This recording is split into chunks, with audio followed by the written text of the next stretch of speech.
말씀과 함께하는 따뜻한 오늘 큐티온. 이튿날 요한이 예수께서 자기에게 나아오심을 보고 이르되,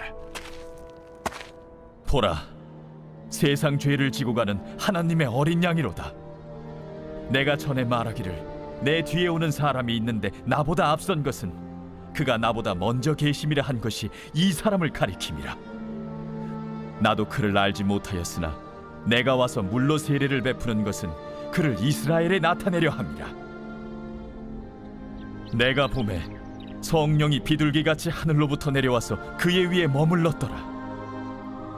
나도 그를 알지 못하였으나 나를 보내어 물로 세례를 베풀라 하신 그이가 나에게 말씀하시되, 성령이 내려서 누구 위에든지 머무는 것을 보거든 그가 곧 성령으로 세례를 베푸는 이인 줄 알라 하셨기에 내가 보고 그가 하나님의 아들이심을 증언하였노라.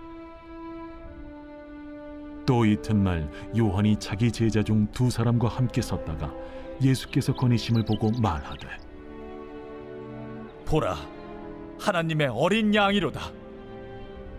두 제자가 그의 말을 듣고 예수를 따르거늘 예수께서 돌이켜 그 따르는 것을 보시고 물어 이르시되, 무엇을 구하느냐? 랍비여, 어디 계시오니이까? 랍비는 번역하면 선생이라. 와서 보라. 그러므로 그들이 가서 계신 데를 보고 그날 함께 거하니 때가 10시쯤 되었더라. 요한의 말을 듣고 예수를 따르는 두 사람 중에 하나는 시몬 베드로의 형제 안드레라. 그가 먼저 자기의 형제 시몬을 찾아 말하되, 우리가 메시아를 만났다. 메시아는 번역하면 그리스도라. 데리고 예수께로 오니 예수께서 보시고, 네가 요한의 아들 시몬이니 장차 게바라 하리라. 게바는 번역하면 베드로라. 할렐루야. 말씀과 함께하는 따뜻한 오늘 큐티온 2025년 1월 4일 토요일입니다. 우리 함께 기도로 시작하겠습니다. 사랑의 하나님, 감사드립니다. 오늘도 잡으시고 말씀에 붙잡힌 바 되는 놀라운 은혜 더하여 주시옵소서. 감사드리며 이 모든 말씀 우리 주 예수 그리스도 이름으로 기도드립니다. 아멘. 오늘 말씀은 요한복음 1장 29절에서 42절까지 말씀입니다. 세례 요한이 예수님을 증언하기 시작하는데요. 예수님을 증언함으로 말미암아 세례 요한의 제자들이 예수님을 따르는 장면들이 기록됩니다. 그래서 세례 요한은 예수님을 하나님의 어린 양, 세상 죄를 지고 간 하나님의 어린 양으로 그림을 그리면서 묘사하고요. 세례 요한의 제자들은 세례 요한의 증언을 들었던 제자가 예수님을 따르기 시작하고 예수님은 그들을 따뜻하게 맞으시고 세례 요한은 그 뒤에서 다른 표현들은 없지만 그들을 기꺼이 보내주는 모습들이 그려진다고 볼 수 있습니다. 오늘 말씀을 통하여서 이제 우리들이 함께 묵상해 볼 것들 함께 찾아보도록 하겠는데요. 먼저 29절에서 34절을 보시면요. 29절 말씀을 보시면, 보라, 세상 죄를 지고 가는 하나님의 어린 양이다 라고 말씀하십니다. 예수님의 이름이 자기 백성의 죄를 구원할 자시지 않습니까? 그러니까 세례 요한이 예수 그리스도를 바라보았을 때 하나님의 뜻과 계획은 뭐냐? 우리들의 죄를 지고 가는 하나님의 어린 양이라는 것입니다. 구약의 제사 제도에서 죄를 대속하기 위해서, 이 죄를 대신 속하기 위하여서 희생된 어린 양이 떠오르게 되는 것입니다. 예수님은 우리 모두의 죄를 위하여서, 아니 나의 죄를 위하여서 이 땅에 오신 분임을 선언하고 있는 것입니다. 그래서 예수 그리스도를 잘 받아들이기 위해서는 내가 얼마나 죄인된 존재인지를 깨닫는 것이 참 중요합니다. 그래서 내가 무슨 죄인이야 할 수 있지만 죄라는 것은 기준으로 봐야 되거든요. 하나님의 기준으로 보았을 때 우리는 죄인입니다. 하나님의 뜻에서, 내 삶을 향한 하나님의 뜻에서 벗어나 있는 모든 것이 죄라고 할 수 있는데요. 그 하나님의 기준으로 나를 바라보았을 때 이 죄인임인 우리들을 그것을 깨닫고 그렇게 살아가는 것입니다. 그래서 내 죄를 위하여서 어린 양으로서 내 죄를 위하여서 기꺼이 죽으시는 그 제사의 희생양으로서의 역할을 하는 예수님의 모습을 세례요한은 첫 번째로 바라보았던 겁니다. 그러면서 32절 말씀에서는 성령이 비둘기같이 하늘로부터 내려와 그의 위에 머무는 것을 보았노라.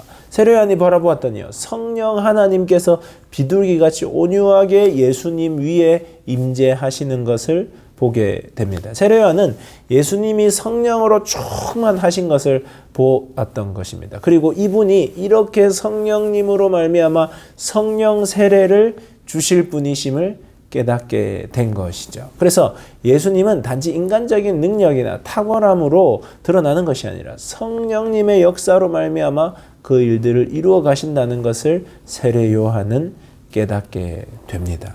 그래서 예수 그리스도와 성령은 뗄래야 뗄 수가 없습니다. 물론 삼위일체 하나님께서 하나님과 예수님과 성령님이 서로가 온전히 한 분이신 하나님이심을 드러내면서요.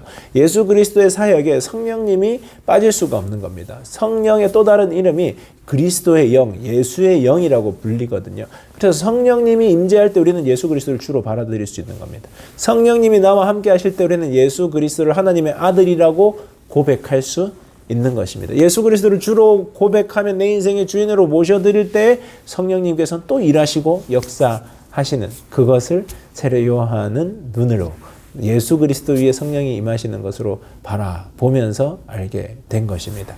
이렇게 세례 요한의 증언을 듣게 된 제자들이 예수님을 따르기 시작하는데 35절에서 42절까지의 말씀에서 나오게 되는데 세례 요한의 증언을 들었던 2명의 제자가 예수님을 따르기 시작합니다. 이 여기서 예수님을 따른다는 것은 단순히 예수님에 대해서 좀 듣는 것을 떠나서 직접 예수님과 함께하며 그분과 인격적인 만남을 이어간다는 것입니다.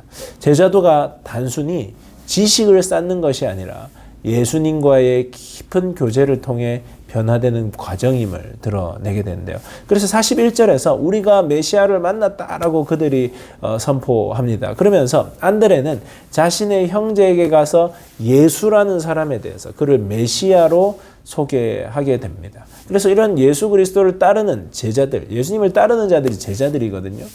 그 제자들의 특징, 반드시 드러나는 것은 무엇이냐? 자기 개인의 변화에 그치지 않고 다른 이들에게 그 예수 그리스도를 소개하고 그분을 통하여서 예수 그리스도를 통하여서 사람들이 제자가 되게 이끌어 간다는 것입니다. 예수님과 인격적인 만남을 만났었기 때문에 그 놀라운 만남을 전하고 전파하는 일을 하게 된다는 것입니다. 그래서 이 예수 그리스도를 따르는 제자들에게 드러난 특징들을 보면요. 제자도는 부름받는 바로 그 자리에서 시작됩니다.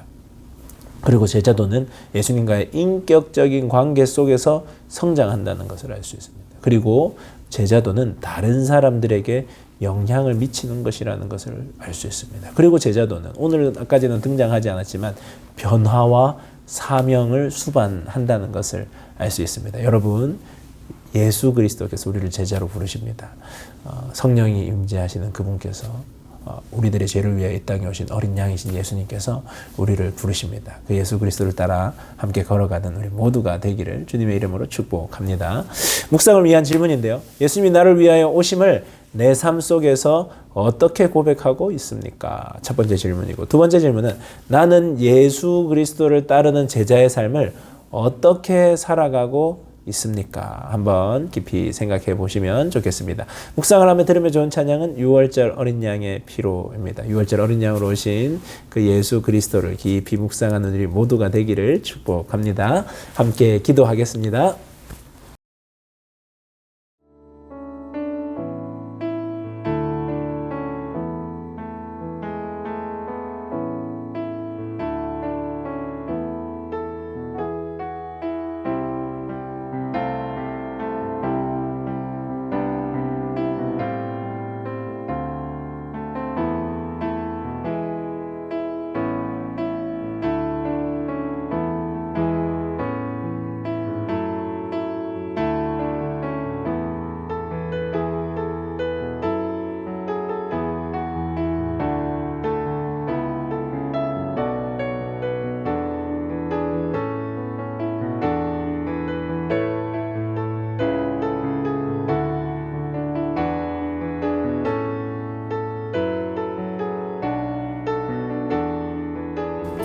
사랑의 하나님 감사드립니다. 잡으시고 지키시고 인도하심으로 2025년 또 첫 번째 주말입니다. 주님, 이 날 우리를 위하여 죽으신 어린 양 예수 그리스도를 바라보며 그분이 성령 하나님으로 말미암아 일하는 것을 깨달으며 또한 우리를 부르심을 깊이 깨닫고 묵상하는 귀하고 복된 주말 되도록 함께하여 주시옵소서.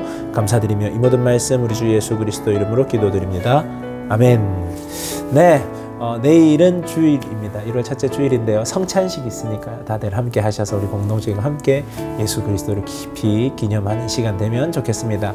좋은 하루 되세요. 안녕.